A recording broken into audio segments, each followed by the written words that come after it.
Hi friends, అందరికీ నమస్కారం. ఉమాదేవి ఛానల్కి స్వాగతం. అల్లరిగా మాట విన్న రాజేంద్ర, ఉండవే ఈ పని తర్వాత చెబుతాను అంటాడు. దానికి సీత నవ్వుతూ మళ్ళీ పాట ఆన్ చేస్తుంది సంజు.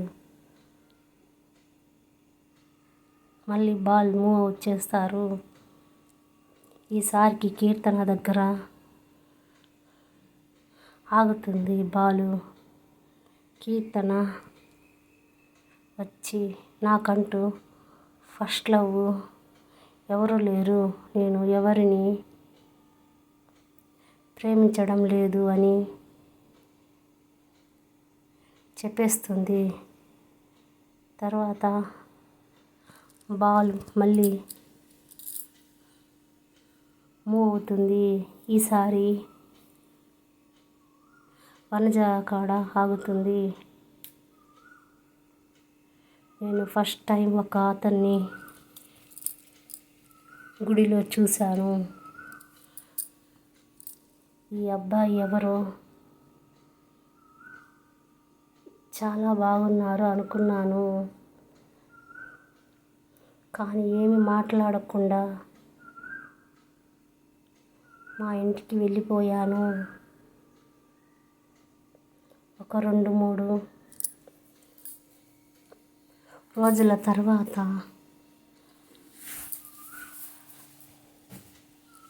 మా అమ్మ వచ్చి నాకు పెళ్ళి చూపులు అని చెప్పింది.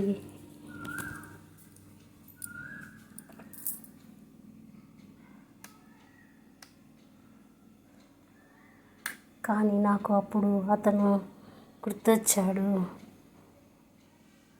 అయినా పేరు తెలియదు, ఎవరు తెలియదు, ఎలా ఇష్టపడ్డాను అని అతనికి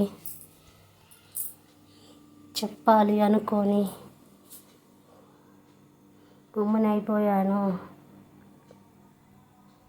పెళ్లి చూపులకు ఇప్పుడు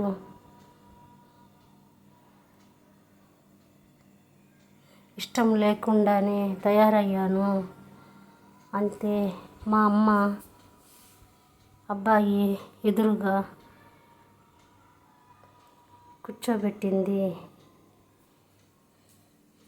నేను చాలాసేపు చూడలేదు. అబ్బాయి తరపున వాళ్ళలో ఒక ఆమె, అమ్మాయి ఎంతసేపు తల వంచుకొని ఉంటావు, వంచుకొని కూర్చొని ఉంటావు, ఇప్పుడే మా అబ్బాయిని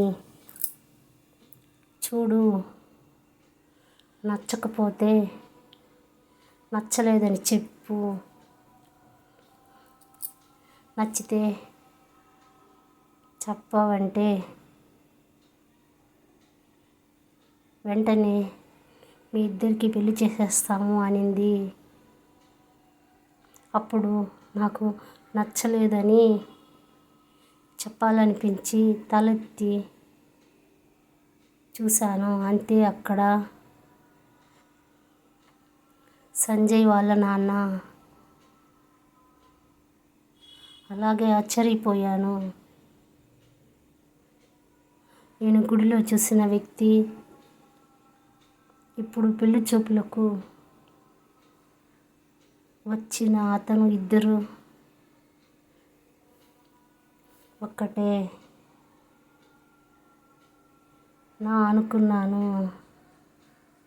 ఒకటేనా అనుకున్నాను. సిగ్గుతో నా ముఖం అంతా ఎర్రగా అయిపోయింది. అంతే, నేను పెళ్ళికి ఒప్పుకున్నాను.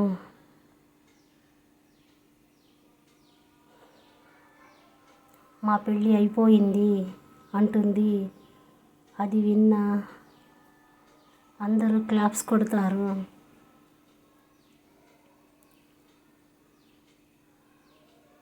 క్లాప్స్ కొడుతూ ఉంటే శరత్ మాత్రం సిగ్గుతో వనజాని చూస్తూ ఉంటాడు. అది చూసిన సంజు అంకుల్ అంకుల్ అంటూ ఆట పట్టిస్తుంది. వనజ దగ్గరికి వచ్చి, ఆంటీ, అమ్మో మీరు చాలా రొమాంటిక్, అంకుల్ ముఖం చూడు సిగ్గుతో ఎలా అయిపోతుందో అని ఇద్దరిని ఆట పట్టిస్తుంది. దానికి వనజ, అల్లరి పిల్ల, గమ్మున ఉండవే, నా పరువు తీయకు అంటూ వదిలిస్తుంది. అందరూ పక్కపక్క నవ్వేస్తారు. లాస్ట్కి సంజయ్ గెలుస్తాడు. సంజు అయ్యో ఇతను గెలిచాడా అని మనసులో అనుకొని, అవును ఎవరి గురించి చెప్పాలి కదా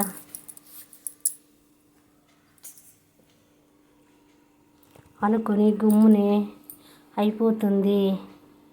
అంతే, అందరూ సంజయ్ని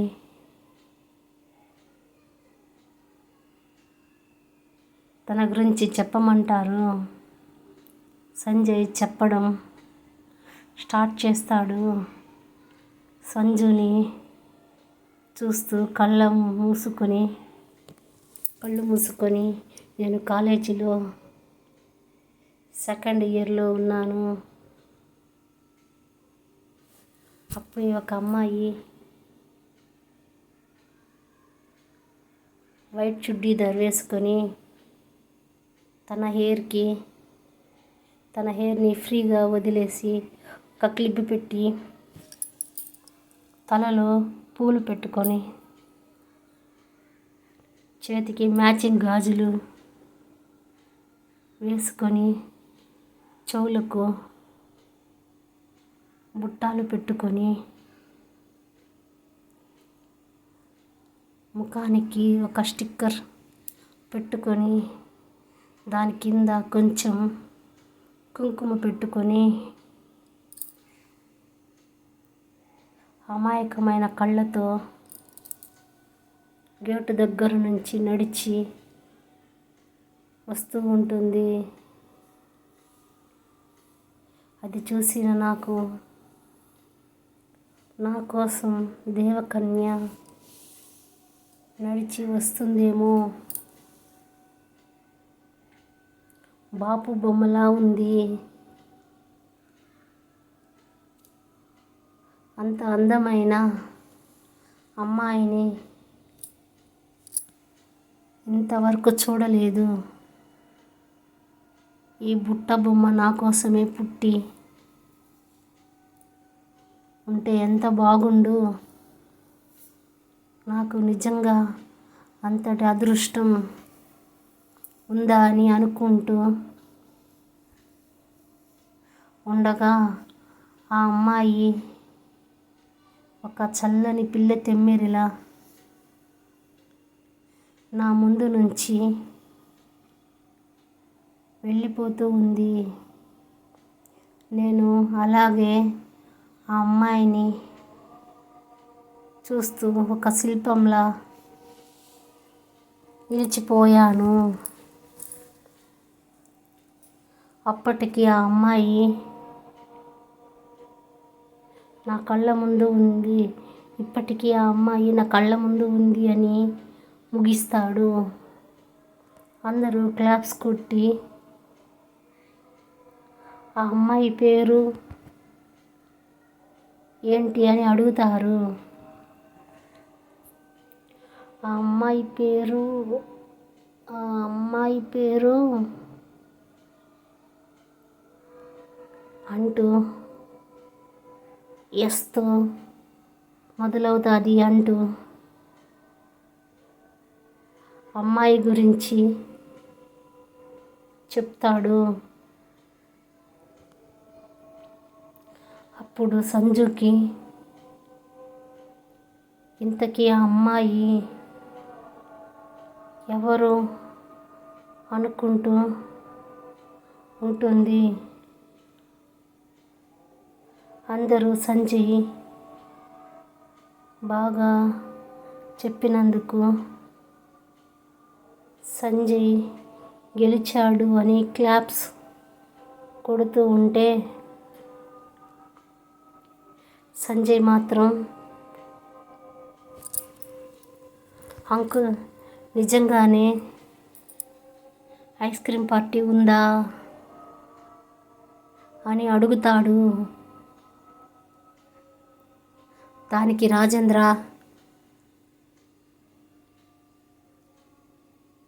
of course definitely ice cream party ఉంది. సాయంత్రం నువ్వు సంజు ఇద్దరు వెళ్ళి తినేసి రండి. మీతో పాటు అంజుని సంజయ్ని కూడా తీసుకుపోండి అంటాడు రాజేంద్ర. దానికి సంజు అంకుల్ మీరు కూడా రండి అని పిలుస్తుంది. దానికి శరత్ సంజు తలపైన నిమురుతూ నేనెందుకురా తల్లి, మీరు వెళ్ళేసి హ్యాపీగా ఎంజాయ్ చేసి రండి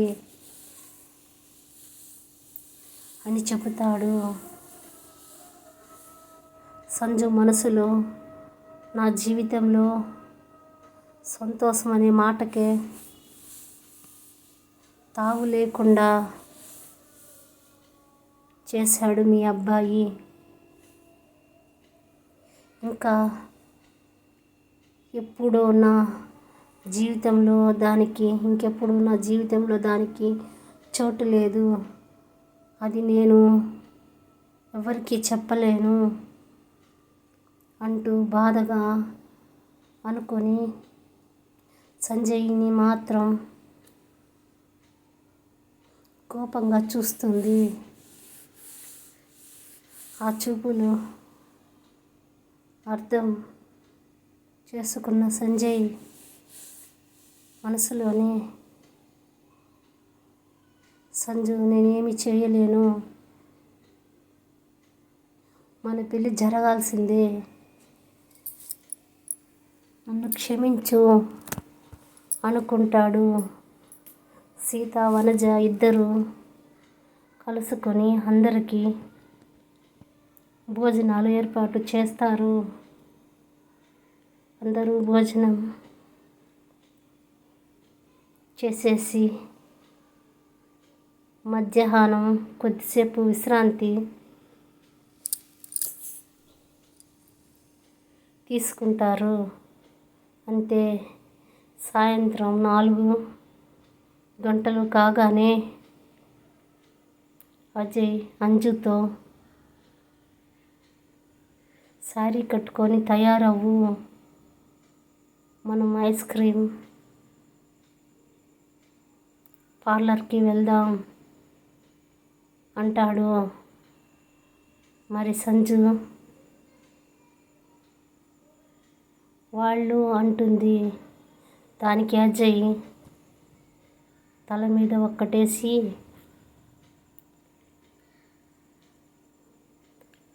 అందరము కలిసి వెళ్తాము, మనల్ని ఇద్దరిని పంపరు, ఎందుకంటే ఇంకా పెళ్ళి కాలేదు కదా, మన ఇద్దరం వెళ్ళామంటే మన కాళ్ళు విరిచి జగన్మోహిని సినిమాలో జగన్మోహిని పొయ్యిలో పెట్టినట్టు అమ్మవాళ్ళు మన ఇద్దరి కాళ్ళు విరగ్గొట్టి పొయ్యిలో పెడతారు అంటాడు అజయ్. ఆ మాటకి అంజు నవ్వుకొని అటైతే అమ్మ వాళ్ళని నువ్వు వెళ్ళి అడుగు, నేను మాత్రం అడగను అయ్య బాబోయ్ నువ్వు వెళ్ళి అడుగు అని చెబుతుంది. దానికి అజయ్, అమ్మో ఎంత ప్లాన్ వేసావే అంటే, అప్పుడు నా కాళ్ళు విరగ్గొట్టి పొయ్యిలో పెట్టించాలనుకుంటున్నావా అంటూ అంటూ వెనకాల పడి తరుముకుంటాడు. అంజు అల్లరిగా నాలికతో నెక్కిరిస్తూ, నువ్వు నన్ను పట్టుకోలేవు అంటూ అక్కడ నుంచి తుర్రుమని పారిపోతూ నీకు అంత భిన్నా నేను చిక్కను అంటూ వెళ్ళిపోతుంది. ఇదంతా దూరం నుంచి చూస్తున్న వనజ, మా పిల్లలు జీవితంలో ఎప్పుడు ఇలాగే సంతోషంగా ఉండాలి, దేవుడు మంచి అమ్మాయిల్ని నాకు కోడలుగా చేశాడు అనుకుంటూ అక్కడి నుంచి వెళ్ళిపోతుంది. అంజు తన రూమ్లోకి వెళ్ళి, సంజు తయారవ్వవే బయటికి వెళ్ళాలి కదా అంటుంది. బయటికి ఎందుకు అని అడుగుతుంది సంజు. అదేంటి మర్చిపోయావా, ఐస్ క్రీమ్ పార్టీ ఇస్తానన్నావు కదా, అజయ్ గారు సంజయ్ ఇద్దరు తయారైపోయారు అంటుంది. అంజు, సరే నువ్వు ఇక్కడ తయారవ్వు, నేను వెళ్ళి నా రూమ్లో బట్టలు తీసుకొస్తాను అంటూ సంజు అలాగే అనేసి సంజు తన రూమ్లోకి వెళ్తుంది. అక్కడ సంజయ్, అజయ్ ఇద్దరు ఉంటారు.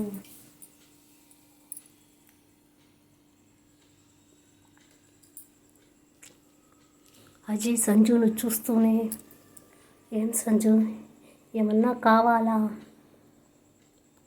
అని అడుగుతాడు. అందుకు సంజు, అవును బావా, కబోర్డ్లో నా బట్టలు ఎత్తుకోవడానికి వచ్చాను అంటుంది. సరే ఎత్తుకో అనేసి అజయ్ అక్కడ నుంచి బయట వెళ్ళిపోతాడు. సంజయ్ సంజుని చూస్తా కూర్చుంటాడు. ఎందుకు సంజుకి ఆ చూపులు ఇబ్బందిగా అనిపిస్తాయి. గబగబా బట్టలు ఎత్తుకొని ఇక్కడ నుంచి వెళ్ళిపోవాలి అనుకుంటుంది. అంతలో అజయ్ వెళ్ళి డోర్ గడియపెట్టి సంజుని చూస్తాడు.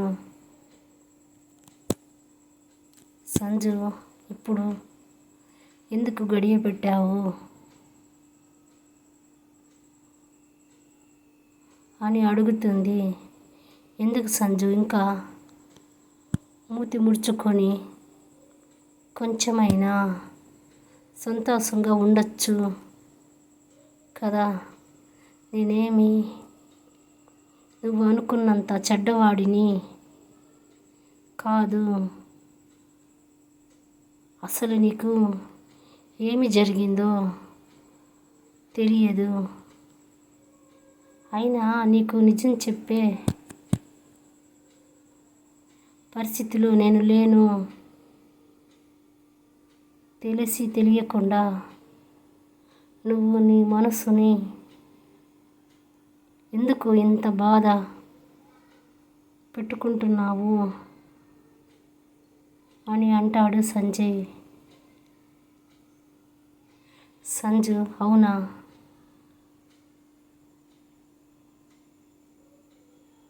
అవును, నాకు తెలియదు. నేను నా మనసుని బాధ పెట్టుకుంటున్నాను. మరి నీకు తెలుసు కదా, నిజం చెప్పు. ఏం చెప్తావు? నువ్వు ఒక హంతకుడు కాదని చెప్తావా? నీ వల్ల నాకు ఏమీ బాధ కలగలేదు అని చెప్తావా? మరి కళ్ళతో చూసిన దానిని నేను ఏమైపోవాలి? నువ్వు చెప్పే కాకమ్మ కథలన్నీ ఇప్పుడు నేను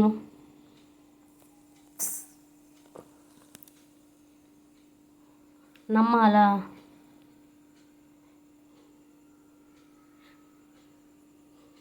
మిత్రమా, నా కథ నచ్చితే లైక్ చేయండి.